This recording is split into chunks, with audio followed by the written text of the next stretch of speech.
BA business administration. નામ નાનું છે, કામ મોટું છે સાહેબ. દુનિયાનો કોઈ પણ ધંધો ચલાવતો વ્યક્તિ હોય ને એનામાં વાણિજ્ય વ્યવસ્થા સંચાલન વિષયની સમજ હોવી જોઈએ. અને ધંધો કોને કહેવાય, વ્યવસાય કોને કહેવાય, ઉદ્યોગ કોને કહેવાય, વાણિજ્ય કોને કહેવાય, આ બધું તમને ધોરણ 11ના 11 ચેપ્ટરમાંથી.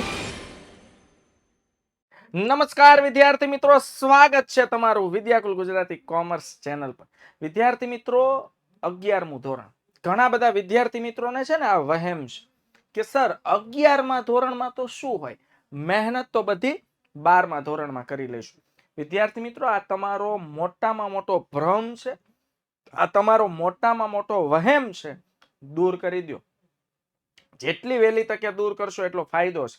કહી દઉં બાળકો, કોમર્સ છે ને તમારી લાઈફમાં પહેલી વખત આવ્યું છે. કોમર્સના એમાંય 5 વિષયો જે છે, અકાઉન્ટ, સ્ટેટ, ઇકો, બીએ અને એસપીસીસી, આ 5 વિષય તમારા જીવનમાં પહેલી વખત આવ્યા છે. અને તમે જો એમ માનતા હો ને કે 11મું ધોરણ એ 12મા ધોરણનો પાયો છે, તો એ તમારી માન્યતા છે, ખોટું છે. 11મું ધોરણ માત્ર 12મા ધોરણનું નહીં, પરંતુ સમગ્ર કોમર્સનો પાયો છે. હવે તમે જ્યાં સુધી ભણવાના છો ત્યાં સુધી 11મું ધોરણ સતત અને સતત તમારી સાથે રહેવાનું છે બાળક. તો હું તમને 11મા ધોરણનો સિલેબસ ઓવરવ્યુ આપીશ. આપણો એક સરસ મજાનો વિષય છે બાળકો, વાણિજ્ય વ્યવસ્થા અને સંચાલન. જોરદાર વિષય છે, જેને ટૂંકમાં કહેવાય BA બિઝનેસ એડમિનિસ્ટ્રેશન. નામ નાનું છે, કામ મોટું છે સાહેબ. વિષયનું નામ નાનું છે, વિષયનું કામ બહુ મોટું છે. 11 ચેપ્ટર છે સાહેબ. દુનિયાનો કોઈ પણ ધંધો ચલાવતો વ્યક્તિ હોય ને એનામાં વાણિજ્ય વ્યવસ્થા સંચાલન વિષયની સમજ હોવી જોઈએ, બસ. અને ધંધો કોને કહેવાય, વ્યવસાય કોને કહેવાય, ઉદ્યોગ કોને કહેવાય, વાણિજ્ય કોને કહેવાય, આ બધું તમને ધોરણ 11ના 11 ચેપ્ટરમાંથી જાણવા મળવાનું છે. જેમ કે સૌથી પહેલા છે ને બાળકો, અહીંયા આપણે વાત કરીએ તો પહેલું ચેપ્ટર તમારું આવશે ધંધાનું સ્વરૂપ, હેતુ અને કાર્યક્ષેત્ર. તો યાદ રાખજો બાળકો, ધંધાનું સ્વરૂપ કેવું છે. જેમ કે આવી રીતે ધંધા અલગ અલગ સ્વરૂપના હોઈ શકે. વૈયક્તિક માલિકીનો ધંધો હોય,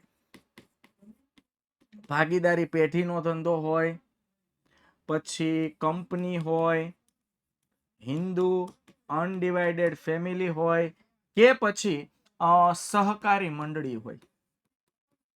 તો આ બધા શબ્દો તમે ક્યાંક ને ક્યાંક સાંભળ્યા જરૂર હશે, પણ એ હોય કેવી રીતે એ તમને અહીંયા શીખવા મળશે. પછી આ દરેક ધંધાનો હેતુ શું હોય, યાદ રાખજો. દુનિયાનો કોઈ પણ ધંધો હોય એનો મુખ્ય હેતુ નફાનો જ હોય. અને આ ધંધાનું કાર્યક્ષેત્ર શું, એની ટૂંકી સમજૂતી આપણે પહેલા ચેપ્ટરમાં જોવાના છે. બીજા ચેપ્ટરની વાત કરીએ બાળકો, બીજા ચેપ્ટરમાં અને ત્રીજું ચેપ્ટર, આ બંને છે ને ખરેખર તો કોમ્બો ચેપ્ટરમાં લઈ લીધા હોત તો ચાલત, પણ ચેપ્ટર બહુ મોટું થઈ જાય એટલે વિદ્યાર્થીઓ કંટાળે. એવું ન થાય એટલે એને ધંધાકીય સેવાઓના 2 ભાગ પાડી દીધા. તો ધંધાકીય સેવાઓમાં, જેને ખરેખર કહેવાય વાણિજ્યક સેવાઓ,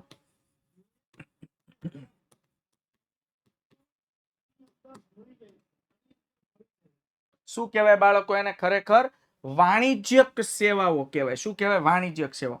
તો વાણિજ્યક સેવાઓની વાત કરીએ બાળકો, તો એમાં આવશે બેન્કિંગ, વીમો. જોઈ લો, આ બધા નામ સાંભળ્યા છે, પણ હવે ડિટેલમાં ભણવાનું મળે તો એમાં વિદ્યાકુલનો સહારો હોય તો મોજ પડી જાય છે. બેન્કિંગ, વીમો, વખાર, વાહન વ્યવહાર વગેરેનો સમાવેશ થાય છે. જે આપણે આ ધંધાકીય સેવાઓ, આ એવી સેવાઓ છે જે ધંધા ઉદ્યોગના વિકાસ માટે ખૂબ જ મહત્વની છે. કોઈ પણ ધંધાનો વિકાસ કરવો, કોઈ પણ ધંધાને બૂસ્ટ કરવું હોય, કોઈ પણ આગળ વધારવું હોય તો આ સેવાઓનો ખાસ જરૂર પડે. પ્રકરણ 4 જોઈએ તો માહિતી સંચાર, ઈ કોમર્સ અને આઉટસોર્સિંગ. અત્યારે તમે જો અમુક માર્કેટમાં તમે જાઓ ને, શું કરશો કે હું ઓનલાઈન નું કરું છું. એ ઓનલાઈન એટલે બાળકો ઈ કોમર્સ. આ એમેઝોન, ફ્લિપકાર્ટ જે ધંધો કરે છે બાળકો, એ કેવી રીતે કરે છે. આઉટસોર્સિંગ કોને કહેવાય? આજે જો અમેરિકા જેવા મોટા દેશો શું કરે, ભારત, નેપાળ જેવા દેશોને પોતાનું કામ આઉટસોર્સ કરે. 2 પ્રકારના આઉટસોર્સિંગ હોય, KPO અને BPO. કેપીઓ એટલે નોલેજ પ્રોસેસ આઉટસોર્સ અને બિઝનેસ પ્રોસેસ આઉટસોર્સ. આ બહુ મસ્ત આધુનિક ચેપ્ટર. આનું ખરેખર છે ને આનું નામ આ નહોતું આપવાનું. આ ચેપ્ટર નું નામ આપી દેવાનું હતું આધુનિક ચેપ્ટર. અત્યારે આધુનિક જમાનામાં જે મોટા હરણફાળ પ્રગતિ કરી રહેલા ધંધા, ઉદ્યોગ અને બિઝનેસ. નંબર 5 અને 6 વળી પાછો આ કોમ્બો આવ્યો. જો હવે આ કોમ્બો ચેપ્ટરમાં મોટું ચેપ્ટર થઈ જતું તો વળી 2 ભાગ પાડી દીધા. આમાં બાળકો ધંધાના મેં તમને અલગ અલગ સ્વરૂપો હમણાં કીધા. વૈયક્તિક માલિકી પહેલા ચેપ્ટરમાં તો ખાલી એની સમજૂતી જ હતી. આમાં બહુ ડિટેલમાં આવશે અર્થ, લાક્ષણિકતા, મહત્વ સહિત. વૈયક્તિક માલિકી, ભાગીદારી પેઢી, કંપની, સહકારી મંડળી, HUF એટલે કે હિન્દુ અનડિવાઇડેડ ફેમિલી. આ બધાનો બાળકો પુષ્કળ પ્રમાણમાં સમાવેશ થાય છે. આઈડિયા આવે છે? તો આ વસ્તુ છે સાહેબ, બહુ ડિટેલમાં ભણવાનું છે, બહુ મજા આવે સાહેબ. એ ઉપરાંત જાહેર ક્ષેત્ર છે, ખાનગી ક્ષેત્ર છે ને વૈશ્વિક સાહસ. તમે નામ સાંભળ્યું MNC, મલ્ટીનેશનલ કંપની. સાહેબ સોલિડ ચેપ્ટર. BA વિષય જે ભણી કાઢે ને વ્યવસ્થિત, એ કોમર્સમાં કોઈ દી પાછો ન પડે, યાદ રાખો. હા, પછી 8મા ધોરણમાં જો કોઈ પણ ધંધો ચલાવવો હોય તો આપણને ખબર છે નાણાં વિનાનો ના થયો. નાણાં વિનાનો ના થયો, નાણે નાથા લાલ. નાણાં વિનાનો ના થયો, નાણે નાથા લાલ. નાણાં વિના ધંધો ચાલતો નથી. તો ધંધા માટે પૈસા ક્યાંથી લાવી શકાય? શેર બહાર પાડીને લાવી શકાય, ડિબેન્ચર્સ બહાર પાડીને લાવી શકાય, બોન્ડ બહાર પાડીને લાવી શકાય. તમારા અનેકો પ્રશ્ન છે સર, શેર, ડિબેન્ચર, બોન્ડ એટલે શું? સાહેબ અત્યારની જનરેશનને શેર બજારમાં ઇન્ટરેસ્ટ છે, એ હું તમને અહીંયા શીખવાડીશ. પછી આ કોમ્બો ચેપ્ટર હતું, પણ એ લોકોએ મોટું ચેપ્ટર થઈ જતું, 2 ભાગ પાડી દીધા. આંતરિક વેપાર અને આંતરરાષ્ટ્રીય. ખરેખર છે ને આ ચેપ્ટરનું નામ બાળકો પુષ્પા વેપાર છે. શું? પુષ્પા ઇન્ટરનેશનલ. હવે ખબર પડી કે એટલે પુષ્પા વેપાર છે ભાઈ. આંતરિક વેપાર એટલે દેશની સરહદની અંદર, ભારત દેશની બોર્ડરની અંદર જે વેપાર થાય, આંતરિક વેપાર. અને આંતરરાષ્ટ્રીય વેપાર એટલે પુષ્પા વેપાર. ઝુકેગા નહીં સાલા. ઇન્ટરનેશનલ ટ્રેડ એટલે દેશ અનેક દેશો વચ્ચે જે વેપાર થાય એને આંતરરાષ્ટ્રીય વેપાર કહેવાય. સાહેબ આમાં હું તમને એ શીખવાડી, ઘણા ઇમ્પોર્ટ એક્સપોર્ટમાં રસ હોય તો સાહેબ એક્સપોર્ટ કરવા માટે અને ઇમ્પોર્ટ કરવા માટેની પ્રક્રિયા શું હોય, એના માટે કયા કયા ડોક્યુમેન્ટ્સ તૈયાર કરવા પડે, કયા કહેવાય ને લીગલ ડોક્યુમેન્ટ્સ તૈયાર કરવા પડે, બધું આ બંને ચેપ્ટરમાં આવશે. પ્રકરણ 11 ની વાત કરીએ તો ધંધાની સામાજિક જવાબદારી. આજે ધંધાનો જન્મ ક્યાં થાય ભાઈ? સમાજમાં.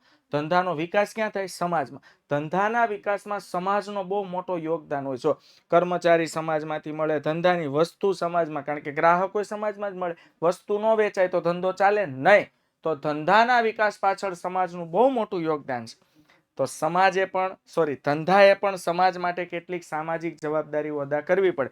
જેમ કે સમાજ માટે કેટલીક માળખાગત સુવિધાઓ ઊભી કરવી, બાગ બગીચા, કોલેજ, શાળા બનાવવી, ગ્રાહકો પ્રત્યેની સામાજિક જવાબદારી નિભાવવી, કર્મચારી પ્રત્યેની સામાજિક જવાબદારી નિભાવવી, વેપારીઓ પ્રત્યેની સામાજિક જવાબદારી નિભાવવી, ઉત્પાદકો પ્રત્યેની સામાજિક જવાબદારી નિભાવવી, પુરવઠો પૂરો પાડનાર પ્રત્યેની સામાજિક જવાબદારી નિભાવવી. સર શું બોલો ને કઈ સમજાતું નથી. બસ આવું જ બેસ્ટ સમજવા માટે બાળકો વિદ્યાકુલમાં એક વખત જોઈન થઈ જાઓ.